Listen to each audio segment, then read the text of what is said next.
Welcome to TopSpot40 Music Docuseries, where we bring the stories behind the music to life.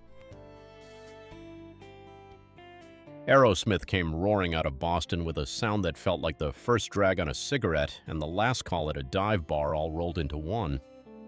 What always struck me about them wasn't just the riffs or the scream. It was the way five guys could be at each other's throats one minute and then locked together on a stage like they shared the same bloodstream the next. That push and pull is the real story. Picture this. It's the early 70s and these kids are living in a grubby apartment on Commonwealth Avenue, surviving on peanut butter sandwiches and sheer nerve. Steven Tyler had already been around the block with a few bands, but the moment he saw Joe Perry playing in a group called the Jam Band at a local gig, something clicked. Tyler didn't want to just sing for them, he wanted in. He offered to be their singer, but only if he could bring the thunder. They let him. Before long, the whole crew, Tom Hamilton, Joey Kramer, and eventually Brad Whitford, moved into that cramped apartment together. They'd rehearse until their fingers bled, then fall asleep on the same floor. Tyler has joked that the place smelled so bad even the rats moved out. But inside that chaos, they found a chemistry that couldn't be manufactured. Their early records announced them as this brash, blues-soaked gang that didn't sound like anybody else on the radio. Dream On was the first real glimpse of what they could do. The way Tyler's voice climbs that impossible ladder while the piano feels like it's being played inside an empty cathedral. But it was the 1-2 punch of Toys in the Attic and Rocks that turned them into legends. Suddenly they were selling out arenas, living the rock star dream at full volume. And brother, did they live it. There were stories of hotel rooms that looked like bomb sites, of Tyler carrying a vacuum cleaner around because it was the best way to do cocaine. The excess wasn't a phase, it was the fuel. Until it wasn't. By the early 80s, the band had become its own worst enemy. The drugs had hollowed them out. Tyler was so far gone he once fell asleep on stage. Joe Perry and Tyler were fighting like an old married couple who'd forgotten why they got married. Perry walked out, then Brad Whitford left too. What was left of Aerosmith limped through a couple of records that nobody much cared about. Most people figured they were finished, another cautionary tale of talent burned up by its own fire. Here's where the story gets good. In 1986, a young rap producer named Rick Rubin called Tyler out of the blue. Run DMC wanted to cover Walk This Way. Rubin's idea was bolder. He wanted the original guys to come in and do it with them. Tyler showed up at the studio not entirely sure what he was walking into. The rappers were already there laying down their parts.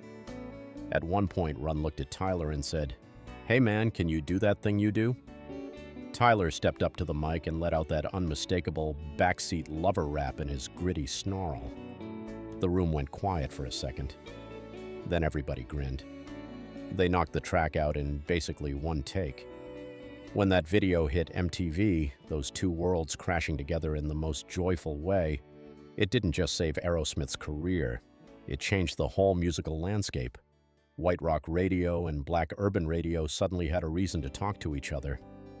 A whole new generation discovered the band, and the old fans came rushing back. The second act that followed was almost unfair. They got sober, or at least tried to. Tyler has been honest about how brutal that road was. He'd look at old pictures of himself and barely recognize the guy with the hollow eyes. But out of that struggle came Permanent Vacation and Pump, records full of swagger and vulnerability. Songs like Janie's Got a Gun showed they could tell dark, cinematic stories without losing their bite. Love in an Elevator proved they still had that mischievous grin. And then there was the video era, those Alicia Silverstone clips that made every kid in America want to be part of their gang. The scarves, the lips, the microphone stand twirled like a baton. It was theater, but it was never fake. One of my favorite lesser-known moments happened years later when the band was doing a photo shoot. Tyler and Perry got into one of their legendary arguments, something about nothing, the way only old friends can fight. They stopped speaking for weeks. Then one night on stage, during the opening chords of Sweet Emotion, Perry looked across at Tyler and gave him this little nod. Tyler nodded back. No words, just the music doing what it always did, pulling them back together. That's the thing about these guys. They're like those old New England houses. The foundation might crack, but the structure refuses to fall. There's another story that always gets me. In 1977, Aerosmith's management was offered a chance to fly on the same plane that eventually carried Lynyrd Skynyrd to tragedy. Something felt wrong about the plane, so they passed. That decision probably saved their lives. Tyler has said many times that he thinks about it when he gets on stage now. Every night he gets to walk out there feels borrowed in the best possible way. What I love most is how human they stayed. Tyler with his wild outfits and mile-a-minute mouth. Perry with his quiet intensity and those guitar parts that say more than most singers ever could. They fought, they split, they came back, they buried friends, raised kids, battled their demons in public. Through it all, they kept making music that sounded like Saturday night and Sunday morning regrets at the same time. Listen to the way Tyler's voice cracks on the high notes in Cryin'. That's not technique. That's a man who's lived every word.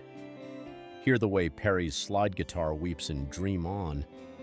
That's the sound of someone who understands the blues even when he's playing rock and roll. These aren't polished pop songs. They're confessions wrapped in riffs. That's why all these decades later, Aerosmith still matters. Not because they sold millions of records or filled stadiums, though they did both. They matter because they remind us that real rock and roll was never about perfection. It was about heart, sweat, mistakes, forgiveness, and the kind of friendship that survives almost anything. When that first chord of Walk This Way hits, you don't think about chart positions or awards. You feel young again. You feel dangerous in the best possible way. You remember that life is messy and loud and worth every minute of the ride. And somehow, against every odd, these bad boys from Boston are still riding. Thank you for joining us for TopSpot40 Music Docuseries. Discover all the stories behind the music at TopSpot40.com.